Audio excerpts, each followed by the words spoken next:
Hello friends, welcome to the political philosopher. Friends, आज हम नारीवाद का जो अगला टाइप है समाजवादी नारीवाद, इसके बारे में स्टडी करेंगे और देखेंगे कि समाजवादी नारीवाद या सोशलिस्ट फेमिनिज्म क्या क्या कहता है, क्या क्या इसकी मान्यताएं हैं। ठीक है, इन सब चीज़ों के ऊपर आज हम चर्चा करेंगे अपनी इस वीडियो सीरीज में। तो सबसे पहले हम देखेंगे कि समाजवादी नारीवाद जो है समाजवाद से जुड़ी मान्यताओं के आधार पर स्त्री की स्थिति को उन्नत करने का रास्ता दिखाता है। तो सबसे पहले समाजवादी नारीवाद क्या बोलते हैं, इनका उद्देश्य है क्या, स्त्री की यानी वीमेंस की सिचुएशन को उच्च स्तर पर ले जाना। ठीक है, यानी जितनी भी समाजवादी नारीवादी विचारिका हैं उनका एक ही उद्देश्य है कि महिलाओं की स्थिति में क्या हो, सुधार होना चाहिए। और वो सुधार होगा कैसे, समाजवाद की मान्यताओं के आधार पर, यानी समाजवाद के माध्यम से ही स्त्रियों की दयनीय स्थिति में सुधार आएगा। क्यों आएगा ऐसा, क्योंकि समाजवादी कहती हैं कि उदारवादी उदारवाद में महिलाओं को समान नहीं माना जाता, पूंजीवाद में महिलाओं का शोषण किया जाता है। तो सबसे ज़्यादा जरूरी है क्या है, उदारवाद और पूंजीवाद को समाप्त करके समाजवाद की स्थापना की जाए। समाजवाद के माध्यम से ही महिलाओं की दशा में या स्त्रियों की या विमेंस की कंडीशंस में हम अच्छा सुधार ला सकते हैं। ठीक है, नेक्स्ट पॉइंट है, उदारवादी विचारधारा के विपरीत समाजवादी नारीवादियों ने महिलाओं को केवल राजनीतिक और वैधानिक रूप में ही समानता देने का समर्थन नहीं किया, अपितु लिंग के मध्य असमान संबंध सामाजिक आर्थिक संरचना के परिणाम स्वरूप हैं। अब देखिए, एक तो जो समाजवादी विचारधारा है वो किसका विरोध करती है, उदारवादी विचारधारा का विरोध करती है, पहला पॉइंट। दूसरा पॉइंट, समाजवादी विचारधारा पूंजीवादी विचारधारा का विरोध करता है। ठीक है, तो समाजवादी विचारधारा क्या कह रही है कि जैसे कि उदारवादी विचारधारा ने क्या बोला था, उदारवादी नारीवाद ने केवल राजनीतिक और वैधानिक समानता की बात की स्टार्टिंग में। ठीक है, महिलाओं की राजनीतिक समानता की बात की, महिलाओं को राजनीतिक अधिकार देने की बात की, उनको वैधानिक अधिकार देने की बात की कि जैसे पुरुषों को वैधानिक अधिकार राजनीतिक अधिकार मिले हुए हैं वैसे ही अधिकार जो है महिलाओं को भी मिलने चाहिए। ये बात उदारवादी नारीवादी करती थी। लेकिन इसके विपरीत समाजवादी नारीवादी क्या बोलती हैं, समाजवादी नारीवादी तो राजनीतिक और वैधानिक अधिकारों की समर्थन तो करती हैं, लेकिन इनका सबसे ज़्यादा इंपॉर्टेंट क्या है, ये सबसे ज़्यादा इंपॉर्टेंट बल देती हैं कि महिला और पुरुष के बीच जो भेदभाव हो रहा है, ठीक है, जो भेदभाव हो रहा है इसको समाप्त करने पर ये बल दे रही हैं।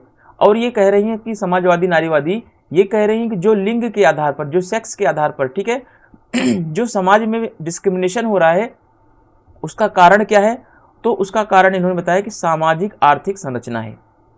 ठीक है, सोशल इकोनॉमिक स्ट्रक्चर के माध्यम से ही समाज में क्या होता है, महिलाओं की स्थिति दयनीय होती है, महिलाओं के साथ भेदभाव किया जाता है, महिलाओं के साथ अत्याचार किया जाता है।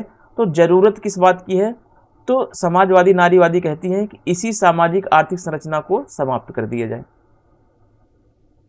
या तो इस संरचना को समाप्त कर दो या तो समाजवाद ला दो।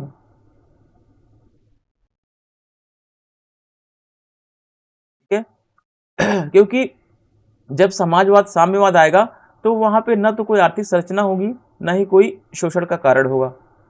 तो महिलाएं कह रही हैं, सॉरी, समाजवादी नारीवादी ये कह रहे हैं कि जो महिलाओं के साथ भेदभाव होता है पुरुष समाज के द्वारा वो किस कारण से होता है, वो आर्थिक और सामाजिक संरचनाओं के द्वारा होता है। तो इसी आर्थिक और सामाजिक संरचना को जैसे ही हम समाप्त करेंगे तो महिलाओं के ऊपर जो भेदभाव का आरोप है वो भी क्या होगा, धीरे धीरे समाप्त हो जाएगा। क्लियर।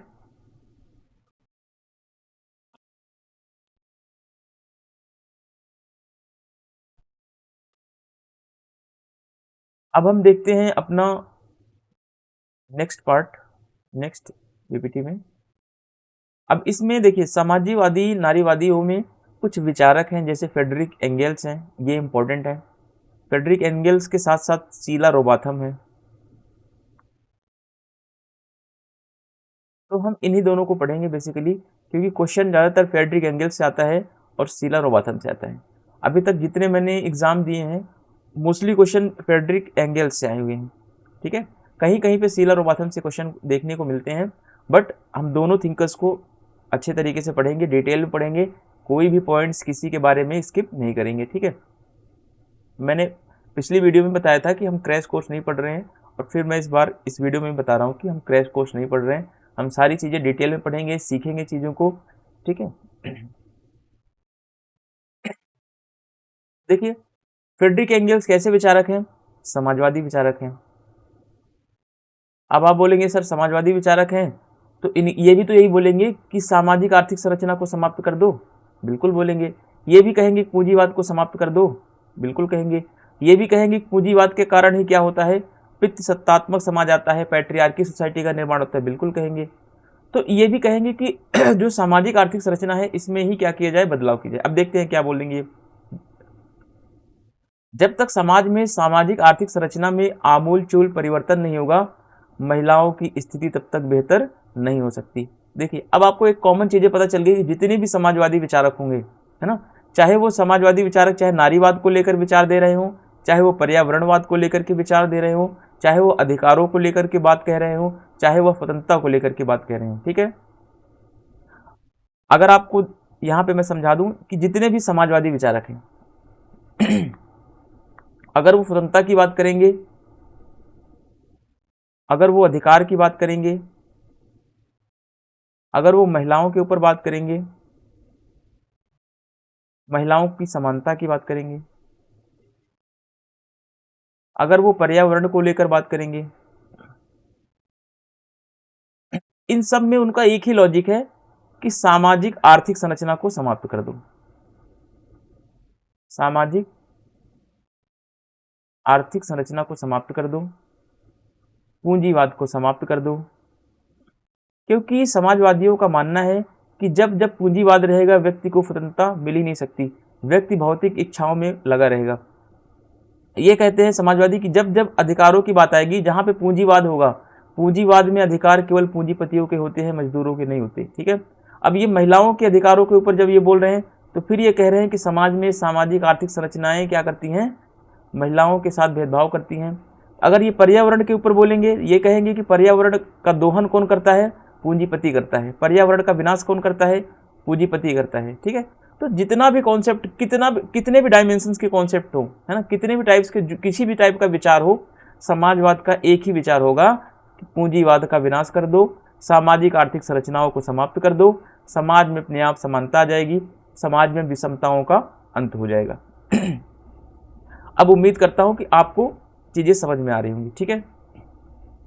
इसीलिए आप समाजवाद को, जो मैंने पिछली वीडियो पढ़ाया है उसमें जाके आप अच्छे से चीज़ों को सीखिए, ठीक है। जब आपको एक बात समझ में आ जाएगी तो आपको रटने की जरूरत नहीं पड़ेगी, चाहे वो फ्रेडरिक एंगल्स हो, चाहे वो रोजा लग्जमबर्ग हो, चाहे वो लेनिन हो, चाहे वो स्टालिन हो, चाहे वो माओ हो, चाहे वो शीला रोबाथम हो, चाहे खुद कार्ल मार्क्स क्यों ना हो, ठीक है।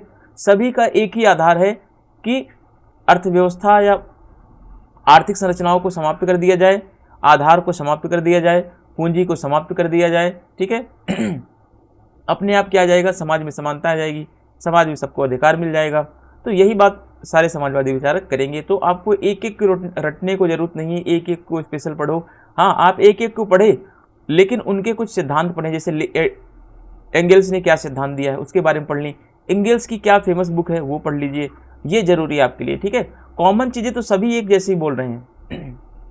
अब देखते हैं, समाजवादी नारीवाद के अनुसार पितृसत्तात्मक सत्ता को बेहतर रूप में सामाजिक आर्थिक कारकों के माध्यम से ही देखा जा सकता है। ये कह रहे हैं कि अगर हमें पैट्रियार्की सोसाइटी को देखना है, अगर हमें पैट्रियार्की को देखना है, अगर हमें पितृसत्ता को देखना है तो हमें सामाजिक आर्थिक कारक देखने होंगे, ठीक है। कि समाज में अर्थव्यवस्था कैसी है, हम सामाजिक आर्थिक कारकों के माध्यम से, सोशियो इकोनॉमिक फैक्टर्स के माध्यम से हम समझ सकते हैं कि समाज में पितृसत्ता है या नहीं है, ठीक है।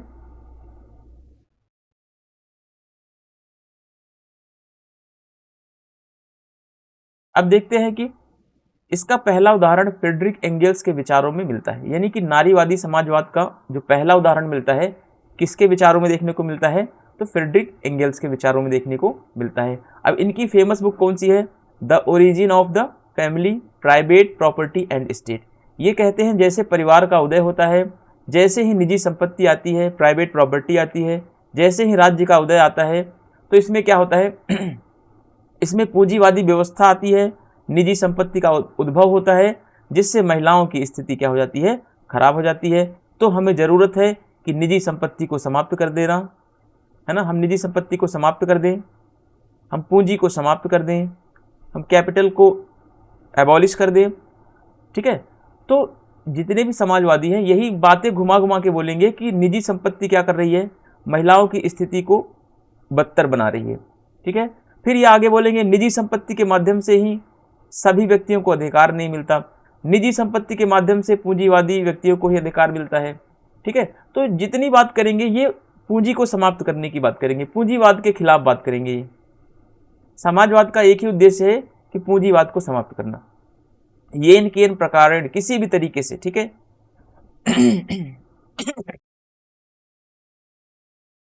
क्योंकि पूंजीवाद के विकास के पहले पारिवारिक जीवन साम्यवादी तथा समाज कैसा था? मातृसत्तात्मक था। अब देखिए ये कह रहे हैं कि जब तक पूंजीवाद नहीं था, जब समाज में, जब आदिम साम्यवाद था, आदिम साम्यवाद के समय था। ठीक है, आदिम साम्यवाद, ये कह रहे हैं कि जब आदिम साम्यवाद था तो वहां पे पूंजी नहीं था। ठीक है, तो जब वहां पे पूंजी नहीं था तो ये कह रहे हैं वहां पे शोषण भी नहीं था महिलाओं के साथ, क्योंकि समाजवादियों का मानना है कि जहां पूंजी होगा वहीं पे शोषण होगा।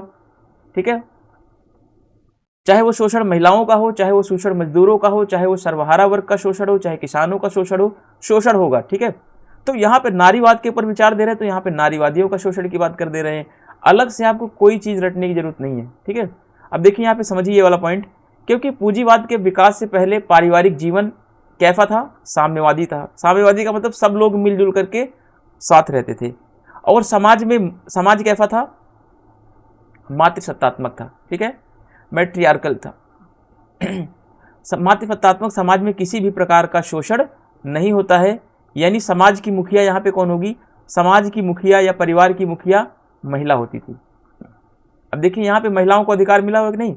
अब यहाँ पे समाज का मुखिया कौन हो रहा है? समाज का जो मेन लीडर है सोसाइटी का, वो महिलाएं हो रही हैं, तो महिलाओं को अधिकार यहाँ मिला है। लेकिन जैसे ही पूंजीवाद आता है, क्या होता है? पूंजीवाद के आने के कारण ये जो मातृसत्तात्मक समाज से क्या हो जाता है? समाज पितृ सत्तात्मक हो जाता है। समाज जो है पैट्रियार्की हो जाता है। पैट्रियार्की होने से क्या होता है? फिर महिलाओं का शोषण होना शुरू हो जाता है। तो ये चीज़ें आप समझे पहले चीज़ों को अच्छे से, फिर उसके बाद आप अपना नोट्स बनाएं, जो कुछ भी करना है फिर आप उसके बाद करें। ठीक है तो कभी क्वेश्चन ये बनेगा कि the origin of the family, private and property at the state, इसमें उसने कौन सा विचार दिया है? उसने संपत्ति के उदय का विचार दिया है। इसमें उसने यह बताया है कि पूंजीवाद के आने के कारण, निजी संपत्ति के आने के कारण महिलाओं की स्थिति कैसे दुर्बल हुई है, महिलाओं की सिचुएशन कैसे कमज़ोर हुई है, कैसे महिलाएं जो है डिप्राइव्ड क्लास में पहुंच चुकी है। तो इन सब चीज़ों का वो ध्यान में रखेंगे, और इसकी बुक्स को जरूर अच्छे से पढ़ें आप। ठीक है,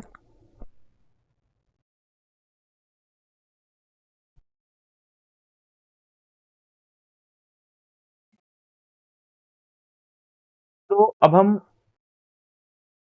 देखते हैं शीला रोबाथम को। ठीक है, हमने फ्रेडरिक एंगल्स को पढ़ लिया। फ्रेडरिक एंगल्स के बारे में आपने क्या सीखा? कि ये भी क्या कर रहे हैं? समाजवादी जो नारीवाद के सपोर्टर है, पूंजीवाद का विरोध कर रहे हैं। तो यही काम शीला रोबाथम भी करेंगी।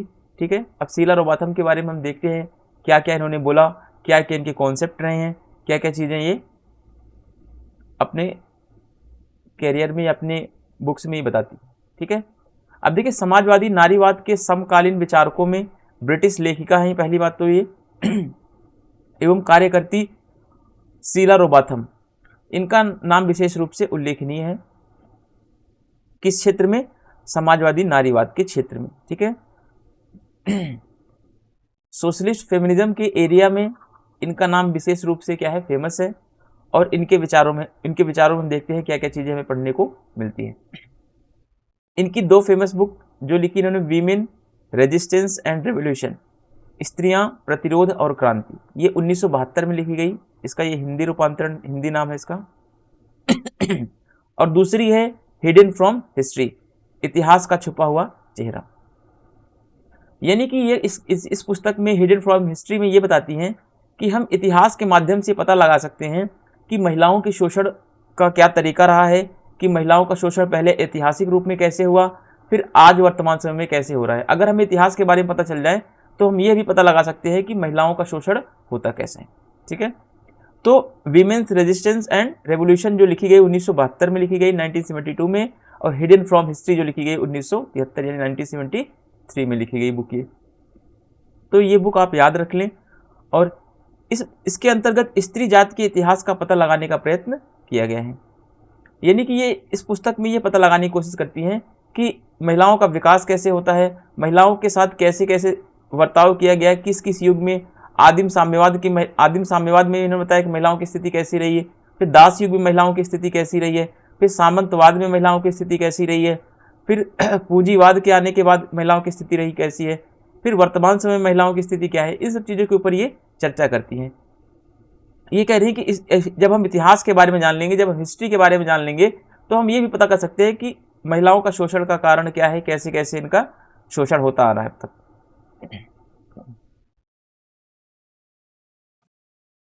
देखिए, शीला रोबाथम को विश्वास था कि स्त्रियों के अतीत का पता, अतीत का मतलब इतिहास,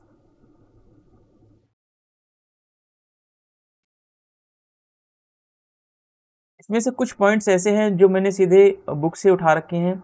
जैसे कि मैंने ज्ञान सिंह संधू सर की बुक से लिया है कुछ पॉइंट्स। ठीक है, तो बहुत ही फेमस बुक है। और नरेश दधीच, अगर आप ये बुक पढ़ सकते हैं तो ये बेस्ट बुक है, ये भी आप पढ़ लीजिए। ठीक है। अब देखिए, शीला रोबाथम को विश्वास था कि स्त्रियों के इतिहास का पता लगाकर उनके वर्तमान संघर्ष के लिए उपयुक्त जानकारी और ऊर्जा जुटाई जा सकती है। तो शीला रोबाथम बेसिकली कह रहे हैं कि अगर हमें स्त्रियों के इतिहास के बारे में पता चल जाए कि स्त्रियों का इतिहास कैसा रहा है, उनका शोषण किस किस माध्यम से हुआ है, क्या उनके शोषण का कारण पूंजीवाद रहा है, क्या उनके शोषण का कारण पितृसत्तात्मक समाज रहा है ना। अगर इसके बारे में पता चल जाए तो हम उसके खिलाफ क्या कर सकते हैं, उसके खिलाफ हम एक संघर्ष के लिए प्लान बना सकते हैं। उस प्लान के माध्यम से हम महिलाओं को क्या कर सकते हैं, समानता की स्थिति में ला सकते हैं। जो उनका शोषण हो रहा है वो शोषण को हम बंद कर सकते हैं। अब इस विचार की पुष्टि करते हुए उसने अपनी नई कृति the past is before us, यानी कि हिंदी इसका मतलब है अतीत हमारे सामने। ठीक है, तो ये बुक भी बहुत ही इंपॉर्टेंट है, जो 1989 में लिखी गई, के अंतर्गत नारीवादी आंदोलन की विविध धाराओं का विवरण प्रस्तुत किया और यह टिप्पणी दी कि अतीत की जानकारी से हमें भविष्य के लिए दिशा दृष्टि मिल सकती है। ठीक है, तो इन्होंने ये बताया अपनी बुक में कि अगर हमें इतिहास के बारे में जानकारी मिल जाए, ठीक है, तो हम आने वाले भविष्य में महिलाओं के शोषण को रोक सकते हैं। महिलाओं के शोषण के जो तरीके अतीत के समय में अपनाए गए थे, जो इतिहास के समय में अपनाए गए थे, वो तरीके को, उस प्रकार के किसी भी टाइप्स के हम शोषण को हम आने वाले भविष्य में हम उनको रोक सकते हैं और महिलाओं को भी समानता की ओर हम ले जा सकते हैं।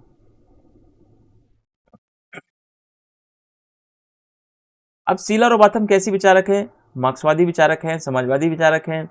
ठीक है, मार्क्सवादी समाजवादी विचारक होने के नाते शीला रोबाथम ने यह अनुभव किया कि नारी मुक्ति का संघर्ष वस्तुतः पूंजीवाद विरोधी संघर्ष का एक हिस्सा है।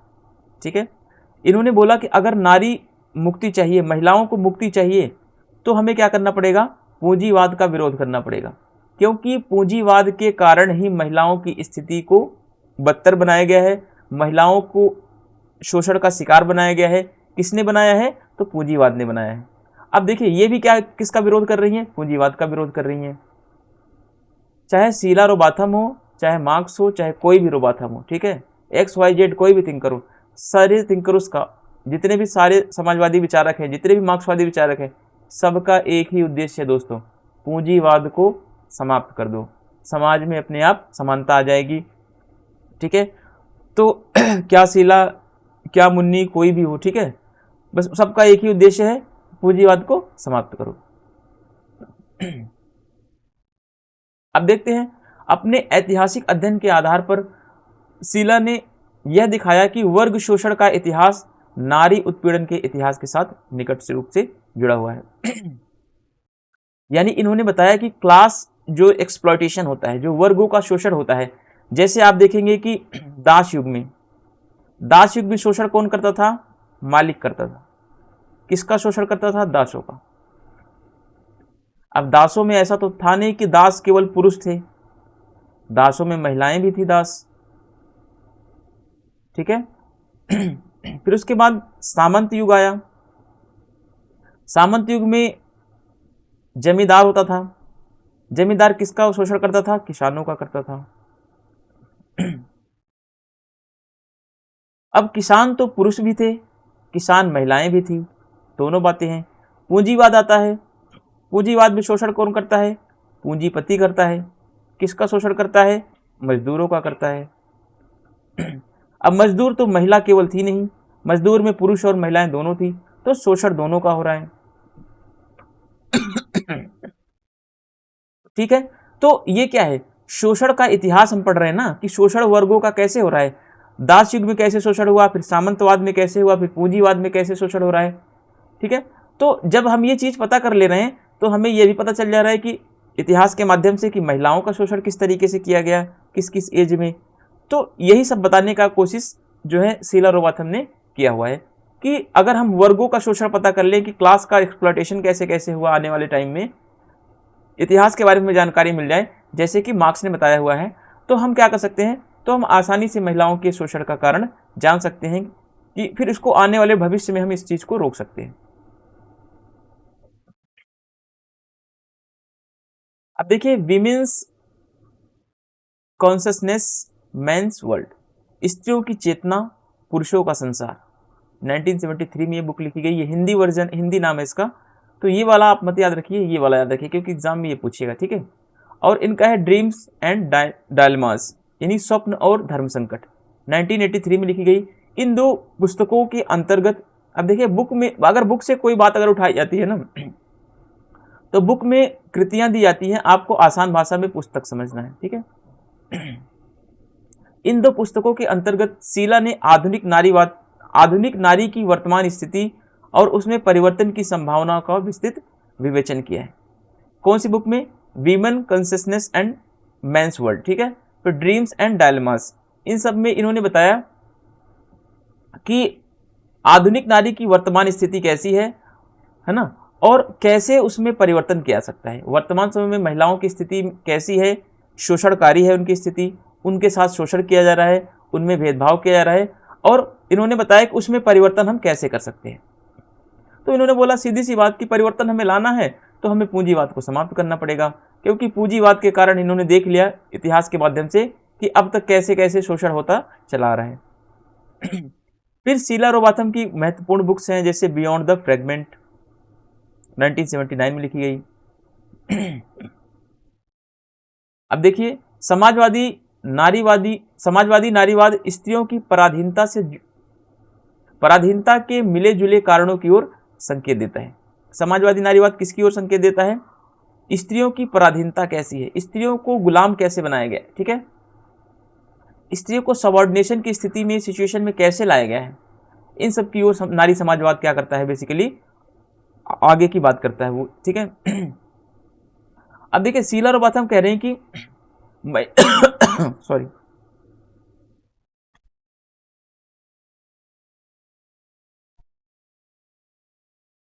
देखिए शीला रोबाथम कह रहे हैं कि महिलाओं के शोषण का एक कारण क्या है? एक कारण जीव वैज्ञानिक नियम है, बायोलॉजिकल लॉ है, ठीक है, जो आज से नहीं बल्कि अनंत काल से चला रहा है। एक तो ये कारण है महिलाओं के शोषण का। दूसरा कारण क्या है? आर्थिक दृष्टि से पुरुष प्रधान समाज है, यानी कि समाज में पूंजीवाद का प्रभाव है। जहां पे पूंजीवाद का प्रभाव होगा, समाजवादी नारीवाद कहती है, जहां पे पूंजीवाद का प्रभाव होगा वहां पे महिलाओं का शोषण होना तय है, महिलाओं का शोषण होगा वहां पे, ठीक है। एक तो कह रही है कि एक बायोलॉजिकल रूल होता है, बायोलॉजिकल लॉ के कारण महिलाओं का शोषण होता है। दूसरा कह रहे हैं कि जो समाज का स्वरूप है वो आर्थिक दृष्टि से किसकी तरफ झुका हुआ है? पुरुषों की तरफ झुका हुआ, यानी कि अर्थव्यवस्था में किसका प्रभुत्व बना हुआ है? अर्थव्यवस्था में, बिजनेस में, व्यापार में, बाजार में सब पुरुषों का वर्चस्व बना हुआ है। ठीक है, तो इसलिए महिलाएं क्या हो जाती हैं? महिलाएं अपने आप दब जाती हैं, जिसमें पुरुष को सारी शक्तियां, संपत्ति का स्वामी माना जाता है। यहाँ तक कि स्त्री को भी पुरुष की संपत्ति के रूप में देखा जाता है।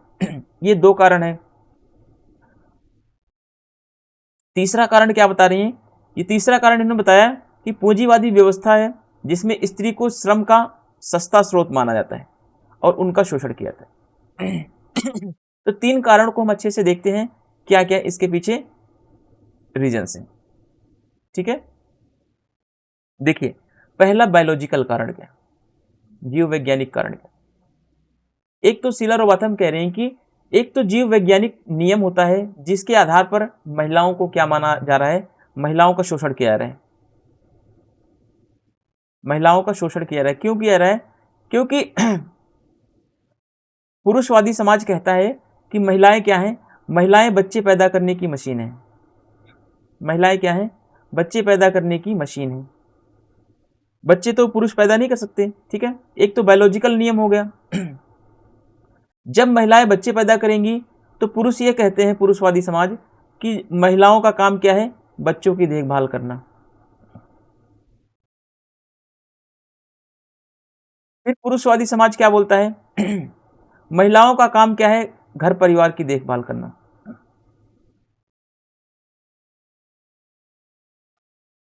फिर पुरुषवादी समाज क्या बोलते हैं? महिलाएं जो है निजी क्षेत्र, घर तक सीमित रहें। महिलाएं कहां तक सीमित रहें? घर तक सीमित रहें। ठीक है, तो कहीं ना कहीं ये सारे क्या हो रहे हैं? महिलाओं का शोषण हो रहा है। क्यों हो रहा है? क्योंकि बायोलॉजिकल नियम के कारण, बायोलॉजिकल रूल के कारण इनका शोषण हो रहा है। ठीक है, क्योंकि फीमेल्स की ऐसी बनावट होती है कि वो फीमेल्स ही बच्चे दे सकती है। ठीक है, मेल नहीं दे सकते, क्योंकि एक तो बायोलॉजिकल रूल हो गया शोषण के इनके कारण। दूसरा कारण क्या है? दूसरा कारण है आर्थिक। ठीक है, दूसरा अर्थव्यवस्था कारण है। अर्थव्यवस्था में किसका प्रभुत्व बना हुआ है? अर्थव्यवस्था में पुरुष का, यानी मेल्स का डोमिनेंस बना हुआ है आर्थिक क्षेत्रों में, जिसकी वजह से क्या हुआ है? जो समाज की, संसार की सारी संपत्तियां हैं किसकी हैं? पुरुष की संपत्तियां हैं। महिलाओं की कोई भी संपत्ति नहीं है। यहाँ तक कि महिला भी एक संपत्ति बन जाती है। ठीक है, महिला एक प्रॉपर्टी बन जाती है किसकी? पुरुष की। ये सिचुएशन आ जाती है। ठीक है, ये सिचुएशन क्यों आती है? क्योंकि पूंजीवाद आ चुका है। अब चीजें आपको ध्यान में रखनी है कि शीला रोबाथम ने तीन कारण बताए हैं महिलाओं के शोषण का। एक तो जीव वैज्ञानिक नियम है। ठीक है, दूसरा आर्थिक कारण है कि अर्थव्यवस्था पे जो है मेल का डोमिनेंस हो जाता है, पुरुषों का प्रभुत्व हो जाता है। इस वजह से जो सारी संपत्ति होती है समाज की पुरुषों की हो जाती है। यहाँ तक महिला भी क्या हो जाती है? पुरुष की संपत्ति के रूप में देखी जाती है। तीसरा कारण इन्होंने बताया कि पूंजीवादी व्यवस्था है। ठीक है, पूंजीवादी व्यवस्था है जिसमें स्त्री को क्या माना जाता है? पूंजीवादी व्यवस्था में महिलाओं को सस्ता श्रम माना जाता है, कि महिलाओं को 50 रुपये दे देंगे और इनसे श्रम करवाएंगे पूरे दिन। ठीक है, तो पूंजीवादी समाज क्या करता है? महिलाओं का शोषण करता है। तो इसीलिए सारी जितने भी समाजवादी विचारक हैं, जितने भी मार्क्सवादी विचारक हैं, सभी पूंजीवाद का विरोध करते हैं, क्योंकि ये मानते हैं पूंजीवाद क्या करता है? शोषण करता है। शोषण किसका करता है? मजदूरों का, गरीबों का, किसानों का। ठीक है, महिलाओं का, सबका। इसे देखिए, मजदूर, किसान, गरीब, इसमें सभी मजदूर, किसान भी, मजदूर हो चाहे किसान हो चाहे गरीब हो, उनमें पुरुष भी होंगे, महिला भी होंगी। ठीक है,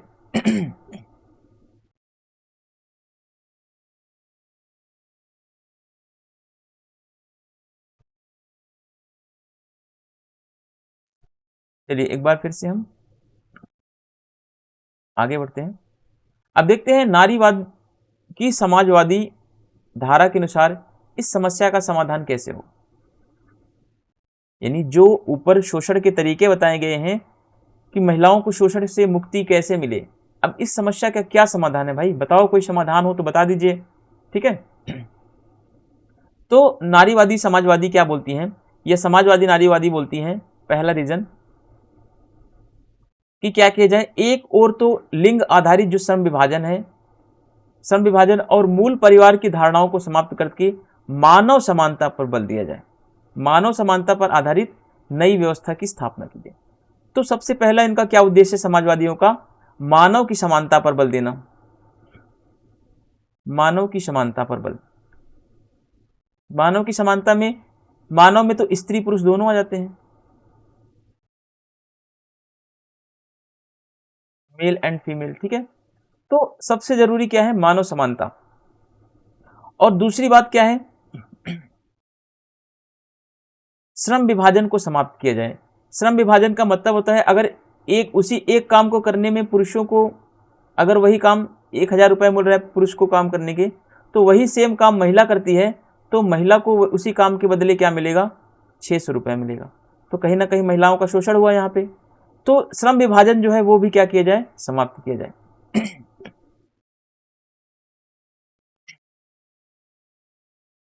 अब देखते हैं आगे। दूसरी ओर पूंजीवादी व्यवस्था का अंत करके समाजवादी व्यवस्था स्थापित की जाए। तो अपने आप क्या होगा, महिलाओं का शोषण बंद हो जाएगा। जो समाज में शोषण का कारण है, केवल महिलाओं का ही शोषण नहीं होता समाज में मजदूरों का, गरीबों का, अल्पसंख्यकों का, हर तरीके के व्यक्तियों का शोषण होता है। किस वजह से होता है, इस पूंजीवाद के कारण होता है। करता कौन है, अमीर वर्ग, पूंजीपति, ठीक है। तो इसी पूंजीवाद को समाप्त क्यों ना कर दिया जाए। जब ये पूंजीवाद समाप्त हो जाएगा, अर्थव्यवस्था का अंत हो जाएगा, तो अपने आप समाज में समाजवादी व्यवस्था आ जाएगी, है ना। जब समाजवादी व्यवस्था आ जाएगी तो समाजवाद का लक्ष्य क्या है, समानता। समानता कैसी, मानवीय समानता। मानवीय समानता का मतलब स्त्री पुरुष दोनों क्या है, समान है, ठीक है। अब देखते हैं शीला रोबाथम की कुछ फेमस बुक्स हैं, इनको एक बार हम स्टडी कर लेते हैं। जैसे वीमेन, ऊपर हमने पढ़ा था women, resistance and revolution 1972, hidden from history 1973, the past is before us 1989, women's consciousness, man's world, ठीक है। तो ड्रीम्स ऑफ डायलमास 1983 में। तो ये बुक आप याद कर लें, ठीक है। जैसे हिडन फ्रॉम हिस्ट्री याद कर लें, द पास्ट इज बिफोर अस याद कर लें, वीमेन कॉन्शसनेस, मैन वर्ल्ड्स, ये वाली मतलब आप सारा याद कर लीजिए। इसमें आप ये नहीं कह सकते कि आप कौन सा इंपॉर्टेंट है ज़्यादा, कौन सा नहीं है, ठीक है। तो आपको सारा ही याद करना पड़ेगा, बिना याद किए हुए चीज़ें आपसे नहीं आगे बढ़ पाएंगी। तो जो चीज़ें रटने की है वो आपको रटनी ही पड़ेंगी, इतनी बुक्स आपको मिलेंगी। आप अगर 10 यूनिट पढ़ेंगे ना पूरा,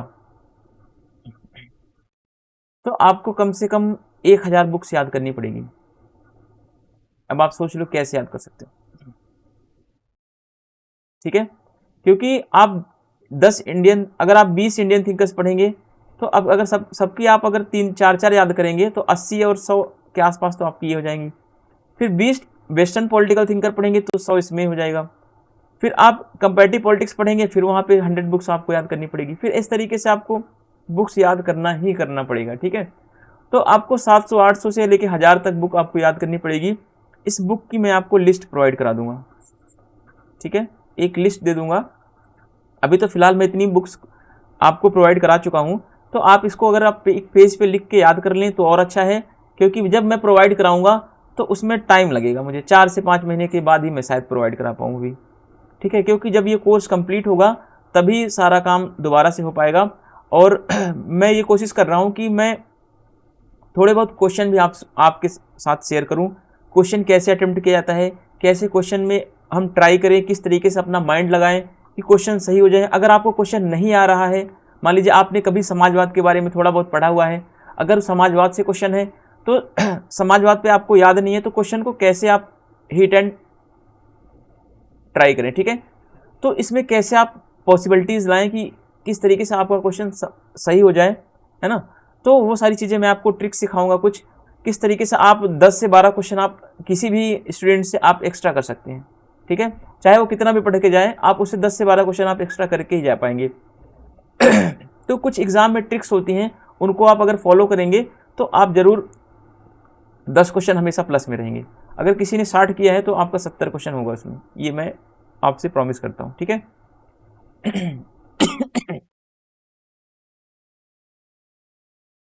तो 34 मिनट का वीडियो हो चुका है। तो अब हम अगर उग्र नारीवाद के बारे में पढ़ें तो रेडिकल फेमिनिज्म, अब हम रेडिकल फेमिनिज्म को हम नेक्स्ट क्लास में पढ़ेंगे, ठीक है, क्योंकि रेडिकल फेमिनिज्म बड़ा है तो उसको हम एक एक पार्ट में करेंगे तो ज़्यादा सही रहेगा, ठीक है। और thank you, thanks for watching. Video को लाइक कर दें, सब्सक्राइब करें एंड शेयर कर दें।